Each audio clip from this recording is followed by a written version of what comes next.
შუა დღემშვიდობის სამეგობრებო, როგორ ხართ? მე ამ ვიდეოს ყოველ წელს ვწერ ხოლმე და ეხაც შავწერ. ამიტომ დაგპატიჟებთ ყველას, ვისაც გაინტერესებთ თუ როგორ იქნება მიწა. ახლა მე განახებთ პროცესს, რომელიც უკვე დასრულებული პროცესია. ნეშომპალა, რომელიც მიწად გარდაიქმნა და მე გაჩვენებთ იმ პროცესს, თუ როგორ წარმოიქმნა ეს შავი მიწა ჩვენს ეზოში. ესე იგი, ეს არის ხეთ შავი მიწა, რომელსაც ახლა მე გადავიტან. ძალიან შავი მიწა არის. ნახეთ და გადამაქვს. ახლა მე აქეთ აქ უკვე დავყარე, ნახეთ. ეს მთელი მიწა წარმოიქმნა რითი განახებთ ახლა. იმ ადგილზე ჩვენ მქონდა ესეთი დიდი ადგილი გამოყოფილი იმისათვის, რომ სადაც ვყრიდით, ესე იგი, ნახეთ. ვაშლი ნარჩენებს, ეს კალცი არის მაგალითად, კალცი კვერცხის ნაჭუჭებს, ნახეთ, აქ კიდევ ყრია მწვანილის ნარჩენებს, თუმცა ეს უნდა მოაძროთ. ესე ტოტებს, ფოჩხებს, რაც კი ეზოში წარმოიქმნა, იქ შემდეგი ადგილია, სადაც აქაც ვყრით ფოთლებს, თუმცა არ არის კარგი კაკლის ფოთლები. აქ მეტად ჩანს. ყველაფერი, რაც ბიოლოგიური ნარჩენია, აქ ვყრით. ესე იგი, ეს არის ახალი. 1 წლისაც არ არის. ეს არის უკვე 1 წლის. ეს უკვე 1 წლის არის. და ეს არის უკვე მესამე წლის. ეს მიწა, მეგობრებო, უკვე გაცრილი არის. მე ჩვენ ცრით ხოლმე ამაში. ეს ძველი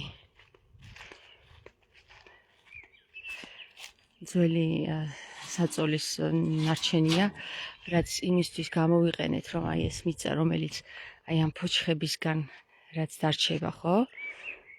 ხედავთ რამდენია? ეს უკვე გაცრილი მიწა არის, აქ გამოცალკევებული არის უკვე ყველანაირი ფოჩხი, ქვა და ასე შემდეგ. აქ დავყარეთ, იმიტომ რომ გავწერით, აქ იყო მთელი დიდი, ამ ადგილზე იყო მთელი დიდი სანაგვე არ ქვია ამას, ბიოლოგიური საკვების ადგილი. არ ყარს, მეგობრებო, არ ყარს თუ თქვენ სწორად გამოიყენებთ კი არა და თუ სწორად მოიქცევით ამ გორას, ესე იგი, აქ უნდა იყოს აუცილებლად შუა ნაწილში ჰაეროვანი, ამიტომ გჭირდებოდა ფოჩხები იმისათვის, რომ ჰაეროვნება შეინარჩუნოს, აუცილებლად უნდა გადიოდეს ჰაერი იმ ნეშომპალას შორის, რომელ ნეშომპალას თქვენ დააყრით. ესე იგი, ფენად ნეშომპალას გადაანაწილეთ ზემოდან, მერე დააყრით ფოთლებს, მერე ფოჩხებს და ასე შემდეგ შეიქმნება და როდესაც უკვე გაცრის პროცესი იქმნება, ხო? ეს სრული სასუქია. სრული სასუქია. ესე იგი, როდესაც ეს პროცესი შემდეგ დასრულდება და 2 წლის შემდეგ შეგიძლიათ ჩვეულებრივად გაცრათ, ხედავთ თქვენ ფოჩხები და ყველაფერი, რაც კი ზედმეტი დარჩა, აქ დავყარეთ. აქ დავყარეთ, მერე დაიყრება ზემოდან მიწა და ნაგავი, რომელიც თქვენ გონიათ, რომ ნაგავია, რეალურად არის პოტენციური სასუქი. მე ხშირად ხედავ ხოლმე, სხვათა შორის ვისაც სოფელი აქვს, ხო? ისინი მეუბნებიან ხოლმე და მწერენ ხშირად, რომ იცი რა, ჩვენ მაგ ნეშომპალას ვაჭმევთ ცხოველებს, მაგალითად ღორებს, ქათმებს და ასე შემდეგ. კი ბატონო, ეს რა თქმა უნდა, ეს ერთ-ერთი რესაიკლინგის, კვლავ გადამუშავების ერთ-ერთი მეთოდია, რომ იყოლიოთ საქონელი, იყოლიოთ, ვთქვათ, რა ქვია მაგას, წვრილი, რაღაცა ქვია მაგას, წვრილფეხა საქონელი და თქვათ იმათთან გადაამუშავოთ, მაგრამ არის მეორე ხა მაგალითად რომ ესეთ ნარჩენებს რომელიც არის კვერცხის ნაჭუჭი, არის ფორთოხლის ნაჭუჭი, ხახვის ნაჭუჭი, ესეთი რაღაცეები, რასაც საერთოდ არ ჭამს წვრილფეხა და არც მცვილფეხა საქონელი, ხო?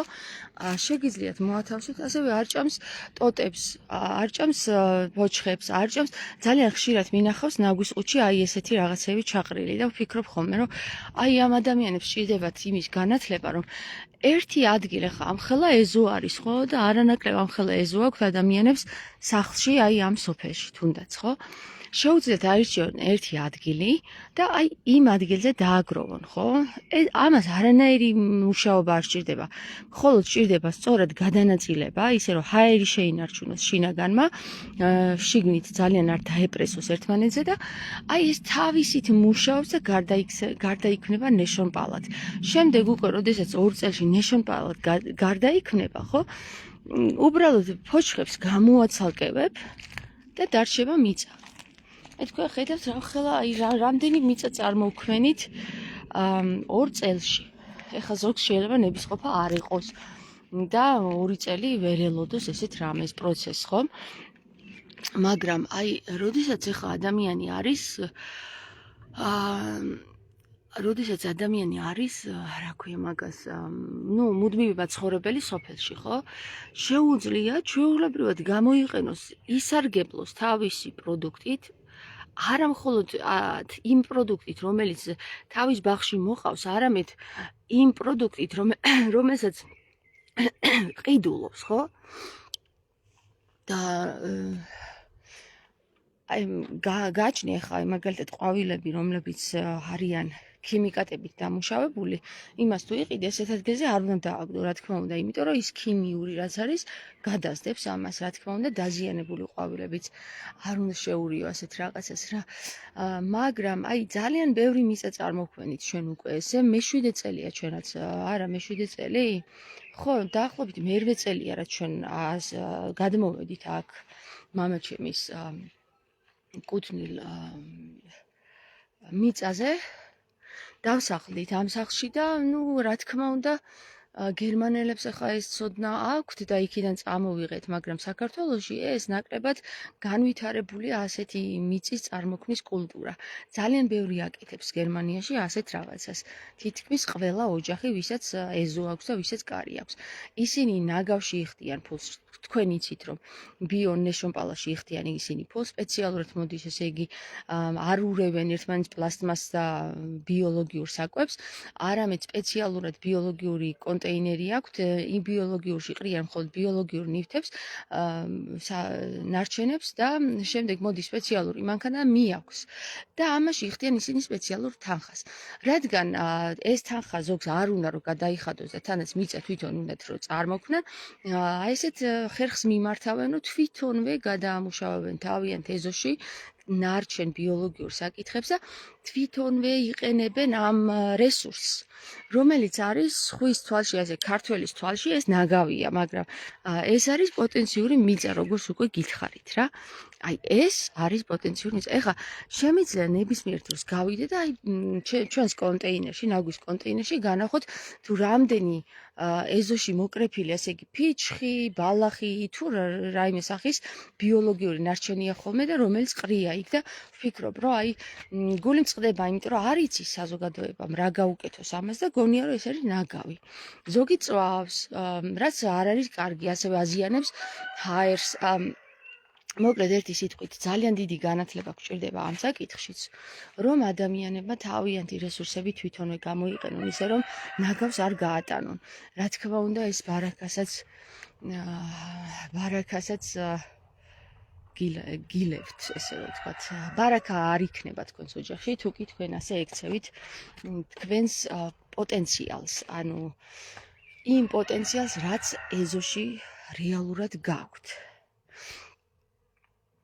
აი ახლა მაგალითად რაც შეეხება ასეთ რაღაცას, ხო? ეს ბოთლები არის, მე დავალაგე ხა ჩემი მეუღლის რა ქვია მაგას უყვარს პივა და სვავს. და ეხლა ნახეთ ზოგი გადაყრიდა ამას და დაილეწებოდა და ის პოტენციალი რაც არის გადაიყრებოდა. დაახლოებით 2 წლის ნაგროვი ბოთლებია ესენი რა. და ბოთლები იმისთვის კი არ ვაგროვებთ რომ ჩვენ მაგალითად ან ჩავაბაროთ ან შემდეგ რა ვიცი რა. იმისთვის აკეთებთ რომ აი თქვათ მაგალითად ეხლა ბავშვები გვეზრდება, ჩვენც გვიყვარს თამაში რა. ჩემი მეუღლე აშენებს რაღაცეებს, აკეთებს ხელით შეუძლია ძალიან კარგი სახლებიც შეუძლია რა აშენოს და გვაქვს ესეთი იდეები რომ აი რაღაცა ბუნებრივად წარმოქმნილი რაზეც ნაგავს უძახის ადამიანი მისით გავაკეთოთ რაღაც ხელოვნება, ხო? ნუ ეხლა ღმერთმა იცის, ეხლა ერთ კედელს კი ეყოფა ეს ბოთლები და სხვათა შორის თუ ნახავთ თქვენ YouTube დაგუგლავთ და YouTube-ზე ნახავთ თუ რამდენი რაღაცის გაკეთება შეიძლება აი ამ ბოთლებით, რა ლამაზი რაღაცეების და რა ლამაზი კედლების გაკეთება შეიძლება, ხო? აი ეს ყველაფერი მეგობრებო, რა თქმა უნდა, მოთმინების ტოლფასიც არის, რა თქმა უნდა, იმიტომ რომ თავისთავად თუ არ იცი ახლა რა არისთვის გჭირდება, ხო ხელს გიშლის ეს ნივთი. მაგრამ თუ იცი შორჭრეტი ხარ და იცი დაახლოებით რაში გამოგადგება ესე თუ ის ნივთი, ხო, ნაგავს კი არ გაატან, არამედ გადაამუშავებ შენივე ეზოშივე. ხო, მოკლედ ეს არის და ეს ახლა დაკავებული ვარ ამით, რომ ეს შარშანდელი მიწა, რომელიც გავცერით, გადავიტანო იქით, იმიტომ რომ ეს ადგილი უნდა გავათავისუფლო. ხო, და ასე ეს მიწა ხან იქით გადავა, ამასობაში ირევა კარგად და მე რისთვის ვიყენებ? აი მაგალითად ვიყენებ ესეთი რაღაცეებისთვის. აი აქ ეხლა სალათი დავთესე და ამოვა.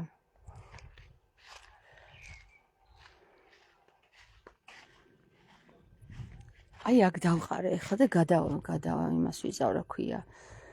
გადავანაწილებ. აქ ყვავილები დავრგე მაგალითად. შეგიძლიათ ვისაც ახლა მოსავალი გაქვთ და მოსავალს თესავთ და მოგყავთ მოსავალი, იმ მოსავალს დააყაროთ, ძალიან ბევრიც არა, იმიტომ რომ ბევრიც არ შეიძლება.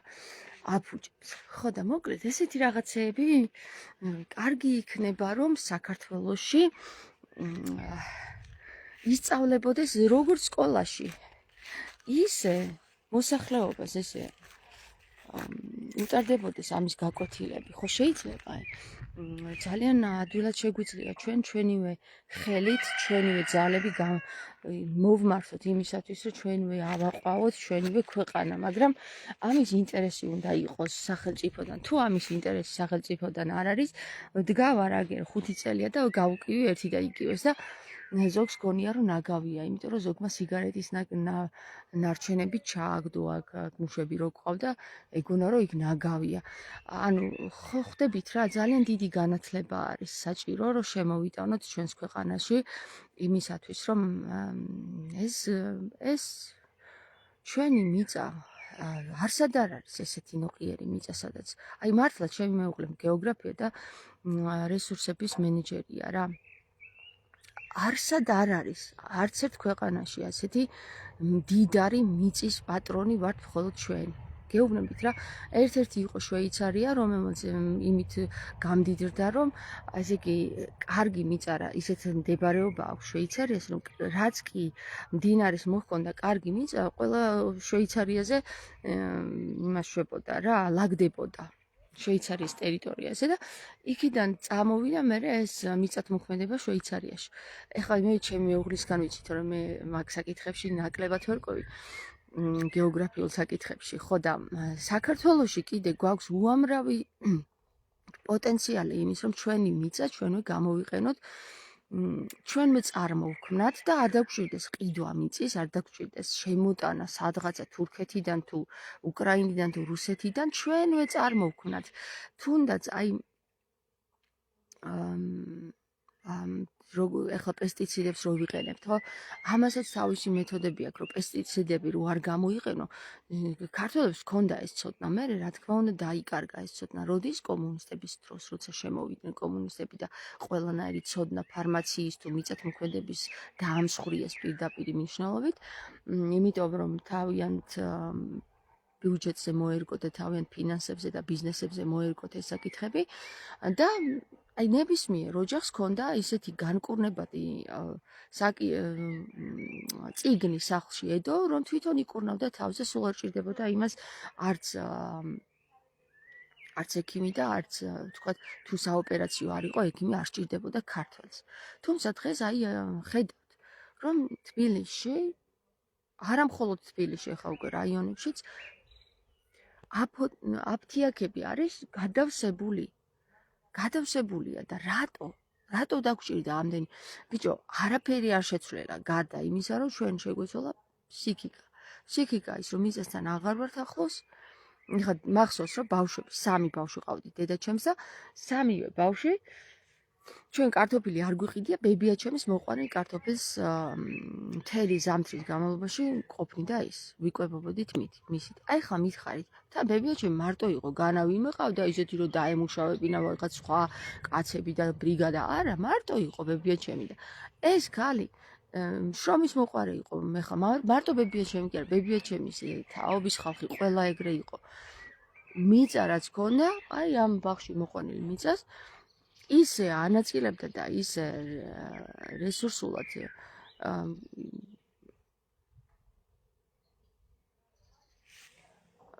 მართავდა, რომ ბიოლოგიურად სუფთა საკვებზე გავიზარდეთ ჩვენ. საწვავის გაძვირებით გააძვირებენ საკვებს, ასე რომ ძალიან მალე დაფასდება მიწა. ყველაფერი უკვე ძვირდება ხალხო, პური რო ღირდა ადრე 30 თეთრი, ახლა ღირს ლარი და 30 თეთრი. გარდა ამისა, ყველაფერი ძვირდება, ყველაფერი და მე ვერ ხვდები ერთ რამეს რა. ჩვენ მაინც ამ სისტემას მაინც ვემსახურებით. ანუ გვინდა არ გვინდა მაინც ვემსახურებით. მოგწონს არ მოგწონს მაინც ვემსახურებით და ერთ რამეს ვერ მივხვდი, რომ რატომ არ მივა ადამიანი იმ გონებამდე და იმ აზრამდე, რომ თვითონ წარმოქმნას რაღაცა და დამოუკიდებლად, აი აუტარკიულად რა, დამოუკიდებლად იცხოვროს. ამ სისტემისგან დამოუკიდებლად ბოლომდე მაინც ვერ გაათავისუფლებ თავს, მაგრამ არსებობენ უკვე მე გულისხმობ კატასტროფულ გაძვირებასო, ხო, ნახოთ, ყველაფერი თავის დროზე მოხდება.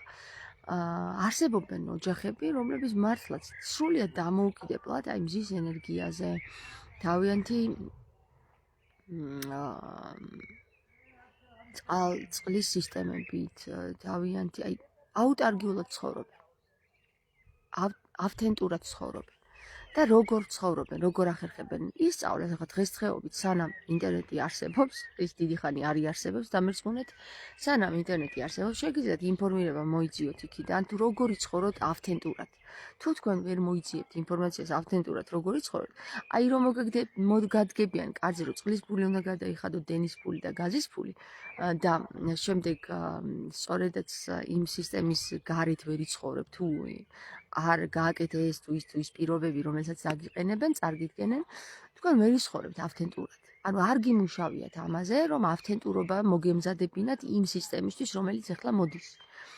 თუ კი ის ოჯახები, რომლებმაც წინასწარ მოიმზადეს ის პირობა, რომ ავთენტურობაში გადაიზარდნონ, აი მაგალითად, გამოიმუშავონ თვითონვე ის ვითარება, რა ვითარებაშიც ისინი თვითონვე წარმოქმნიან წყალს წვიმის მეშვეობით, ელექტროენერგიას მზის მეშვეობით, გამათბობელს აგერს შეშის მეშვეობით და ასე შემდეგ, ხო? ვინც ამაზე წინასწარ იზრუნა, იმას ნაკლებად გაუჭირდება იმ დროისთვის, რაც ახლა ძალიან მალე გველოდება. ძალიან მალე. და მინდა გითხრათ, რომ აი მოემზადეთ კი არა მარტო ფსიქოლოგიურად, კი არა ფიზიკურადაც იმუშავეთ იმ საკითხზე, რომ თქვენი ცხოვრება მოაწყოთ იმდენად დამოუკიდებლად, ამ სისტემისგან დამოუკიდებლად, რომ საერთოდ ვერაფერი ვერ გითხრათ, ეხლა რატო არ გადაიხადეთ გაზის ფული ან დენის ფული, ხო? ხო? გაზი ან დენი რო არ დაგჭირდეთ მათგან, თვითონვე გამოიმუშავეთ. ნუ რა თქმა უნდა, ხა ეს კომფორტის საკითხებია, თუ ადამიანს კომფორტში უნდა ცხოვრება, არ შეუძლია ადამიანს გაზის და დენის გარეშეც იცხოვრობს ისე ჩვეულებრივად, როგორც ადრე ცხოვრობდნენ ქვის ხანაში, მაგრამ რადგან ადამიანი უკვე მიეჩვია ამ კომფორტს, გაუჭირდება ამ კომფორტის გარეშე, მეგობრებო. სოფლებს ნუ გაყიდით, ანუ სოფლის მიწებს ნუ გაყიდით, აუცილებლად მოგიწევთ იქ გადასვლა, თუნდაც კარავში ცხოვრება, მაგას მნიშვნელობა არ აქვს. მიწა, საიდანაც საკვებს მიიღებთ, აუცილებლად დაგჭირდებათ.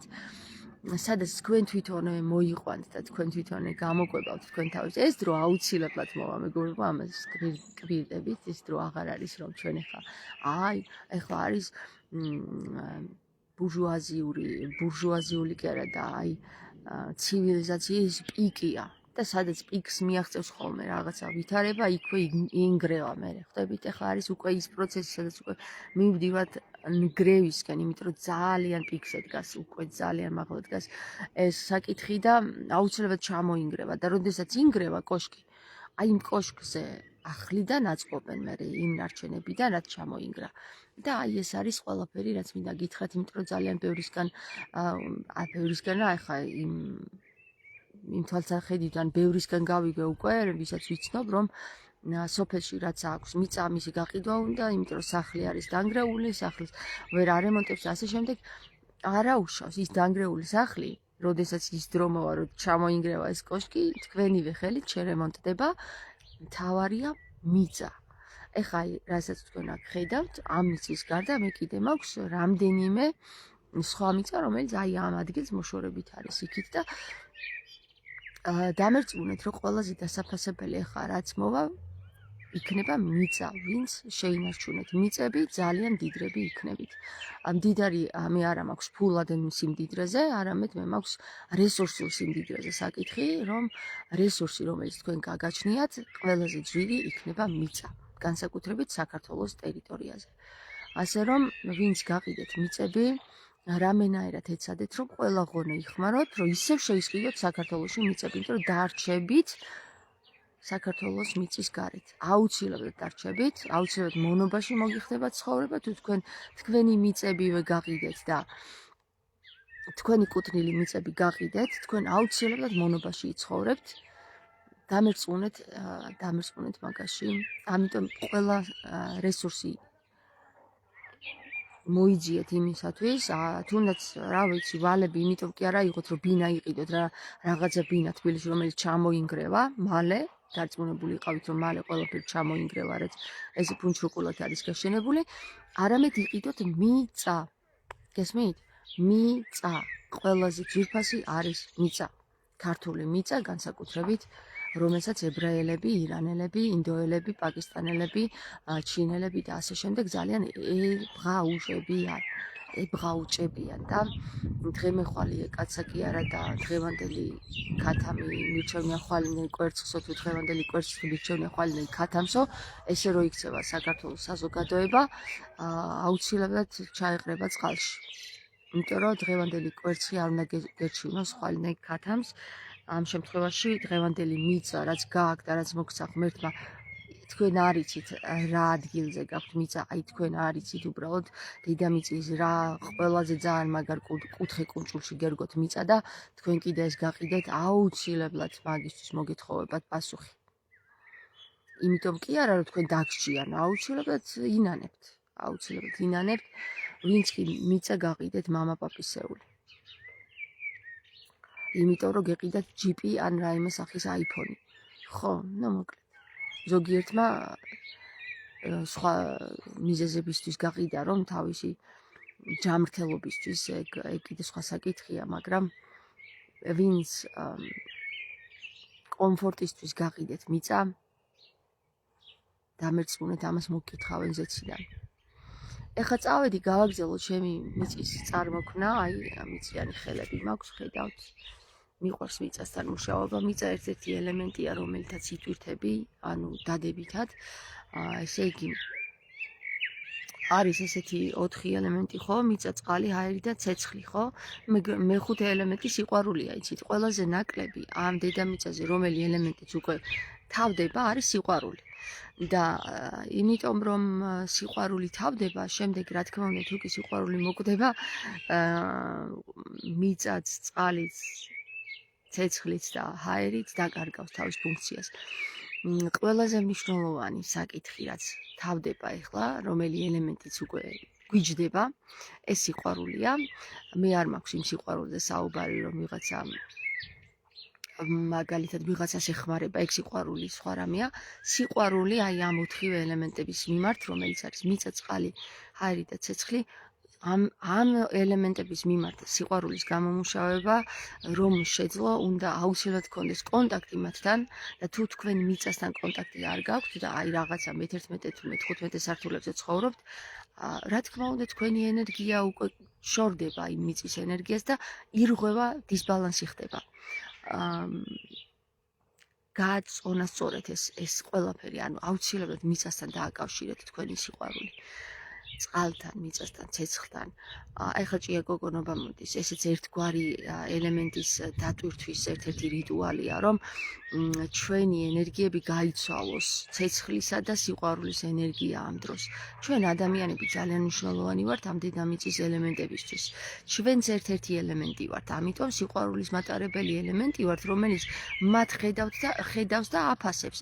თუ ეს აღარ იქნება, მათი არსი დაკარგავს არსებობის მიზანს, არსებობის უნარსაც და არსებობის სურვილსაც. ამიტომ სჭირდება ყველა ელემენტს გაწონასწორებაში ყოფნა. ჩვენ არ გვაქვს ახლა საკითხი ერთმანეთი გვიყვარს თუ არა, ჩვენ სხვა საკითხები ვართ. ჩვენ გვიყვარს თუ არა ეს ელემენტები, ამაზე უნდა ვიზრუნოთ. მიწა, წყალი, აი წყალს ვაბინძურებთ მაგალითად. ნახეთ თბილისის ზღვაზე რა ხდება, მთლიანად პლასტმასით და საშინელი ნაგვით არის სავსე. აი ხედავთ რომ არ გვიყვარს წყალი, უკვე წყალი გრძნობს რომ ჩვენ ის აღარ გვიყვარს. მას ვყვნით. მიწა, ნახეთ რა ხდება, მიწას ვწამლავთ, შემოდის უამრავი პესტიციდები. მიწაც გრძნობს რომ აღარ გვიყვარს. გაითიშა სიყვარული მის მიმართ. ჰაერი ვაბინძურებთ, ჰაერის გრძნობს და დარჩა ესე მეოთხე რა არის, რა ვთქვი? წყალი, მიწა, ჰაერი და ცეცხლი. ცეცხლი კიდე, რა ვიცი, ცეცხლს ჭია კოკონობაზე ადიხართ ხოლმე სოფელში? არ ვიცი. ცეცხლსაც სჭირდება თავისი. ნუ ცეცხლის სახით ეხლა ვანთებთ სანთლებს და რაღაცა ეგეთი კი არის. ცეცხლთან უფრო არის კავშირი, ვიდრე მიწასთან, წყალთან და ჰაერთან. ხო. თამარ გეთანხმები, მე ძალიან მიყვარს მიწასთან შეხება, ვემზადები, რომ დავამუშავო და მოსავალი მოვიყვანო. ძალიან რთულია, აი მე 5 წელია უკვე მე ყოველ წელს ვამბობ, რომ მე აღარ დავთესავ არაფერს, მაგრამ ყოველ გაზაფხულის დადგომაზე მაინც მიჩნდება ის სურვილი, რომ შევისწავლო რა ეს საკითხი, იმიტომ რომ ამას შესწავლა უნდა თავისი დამღამება უნდა, როგორ რანაირად უნდა მოუარო, ხო? თავისი დროც სჭირდება და ნერვები, სხვათა შორის, როგორც პატარა ბავშვები, ისე არიან ეს მცენარეების და მოსავალის, რასაც რგავდა თესა. ძალიან დიდი შრომატევადი საკითხია ეს, შრომა სჭირდება ამას და მაგრამ ვარჯიშობ, ვაჩვევ თავს, როდესაც მოვა ის დრო, როდესაც დაგვჭირდება ჩვენ ეს ყველაფერი, სულ ცოტა გამოცდილება მაინც მექნება დაგროვილი რაღაც დონეზე, ხო? ძალიან მაგარი მეურნეობა ნათესველი მე არ ვარ, მაგრამ ყოველ შემთხვევაში ის მაინც მექნება გამოცდილება და მეცოდინება რა ხილია ეს, რომ მე არ იმ გაჭირვებაში რაც დაგვაწყდება თავს, მე ეს ნერვებზე მომშლელი საკითხიც არ დაიმატოს, გესმის? ეხლა მართალი გითხრათ, კი არ გაშინებთ ხალხო მე ამას რო გიყვებით, არავითარ შემთხვევაში ადამიანის შიშით არ უნდა მიუდგეს არაფერს, არამედ უბრალოდ მე გეუბნებით იმას, რომ ნებისმიერი საკითხის მზად უნდა ვიყოთ, გესმით? ანუ ჩვენ კი არ უნდა გვეშინოდეს და შიშით კი არ უნდა ვაკეთებდით, ვაიდე და ეს დრო მოვა. ერთი პერიოდი მქონდა ეგ დრო, ეკლესია რო გვაშინებდა ჩვენ, რომ აი ომიანობა დაიწყება და შიმშილი დაიწყება და სულ მაგაზე იყო ქადაგება ეკლესიებში ადამიანებს აშინებდნენ და ბოლოს აი ესეთი რაღაც გადატრიალა ჩემ თავში და თქვი ბიჭო რატო აკეთებთ ამას შიშით რა ჩვენ არ უნდა გვეშინოდეს საერთოდ არაფრის მზად უნდა ვიყოთ ყველაფრისთვის ქრისტეს გამო მუცელმა არ უნდა შეგვაშინოს რომ ვაი დედა მშიერი დარჩებით რა საბოლოო ჯამში ქრისტემ ისე თავის თვითონ მასწავლა რომ მაგათ ნუ დაუჯერებ ეგენი შიში ამოგა იმიტომ რომ იცი როგორ ვიყავი აი გეუბნები დედაჩემს ორი შვილი მყავდა და მეშინოდა რომ შიმშილი დაიწყება და პადუაში რაღაც გავავსოთ ისინი ვიყიდოთ როგორც გვეუბნებოდნენ რა ეკლესიაში რომ აი ზეთი მოიმარაგეთ ის და რასაც ვიმარაგებდი ფუჭდებოდა მე ყველაფერი და ბოლოს ამომივიდა ყეშე თქვენ დედაც მოუტყან მეთქი რატო გვაშინებთ ხო რატო გვაშინებთ და აქ უკვე წამოვიდა ის რომ ქრისტე მაგას არასდროს არ გვეუბნებოდა რომ მოიმარაგეთ საჭმელები მოიმარაგეთ ის და აი შეშინდით პირიქით ერთი ფოთოლის კი გეყოფათო გვეუბნებოდა და აი აქ უკვე გავთავისუფლდი მაგ შიშისგან რაც ინერგებოდა ეკლესიაში პირდაპირ ეკლესიიდან მოდიოდა ეგ შიში მე რამდენი ოჯახი ვიცი რომ აი ეს დაზმანული და დაშინებული ეს რაღაცებს ყიდულობს ინახავს პადუაში და ეხლა რასაც ეზო მაძლევს იმას ვაკეთებ კამპოტი იქნება თუ რაღაც იქნება რა ეზოში და იმას ვინახავ რასაც ჩემი ეზო მაძლევს იმას ვინახავ არაფერს არ ყიდულობ სპეციალურად რომ შევინახო ის და ის დრო მოვა და ომიანობა მოვა და ის არ გაშინებთ მეგობრებო პირიქით გაძლევთ ძალას მიეჩვიეთ მიწასთან კავშირი დაამყარეთ ეს ადამიანს აკეთილშობილებს და ეს ადამიანს აგე მამალიც დამიმოწმებს ხოლმე აკეთილშობილებს და ეს ადამიანს დედამიწას და ადამიანს შორის ენერგეტიკულ ველს ცვლის და ავსებს არა მხოლოდ ჩვენ გვაძლევს ენერგიას მიწასაც ვაძლევთ ენერგიას ამით წავედი ახლა მე დაგევშვიდობეთ და აბა თქვენ იცით და მომწერეთ ხოლმე აბა რამდენს გაქვთ თქვენ ეზო მიწა რომელი მუშაობთ თქვენ ეზოში სტიმულს მომცემს ეს მე რომ აი თქვა ვიღაცას მოტივაცია მივეცი იმის რომ თვითონაც ეზოში ემუშავა მიწას აი მაგალითად ერთი მეგობარი მყავს ის წერს ხოლმე აი მე შევისყიდე უკვე მიწა და ეხლა უკვე ვაკეთებ და ეს რაღაცებს წერენ ხოლმე კი პირადში თუნდაც პირადში მომწერეთ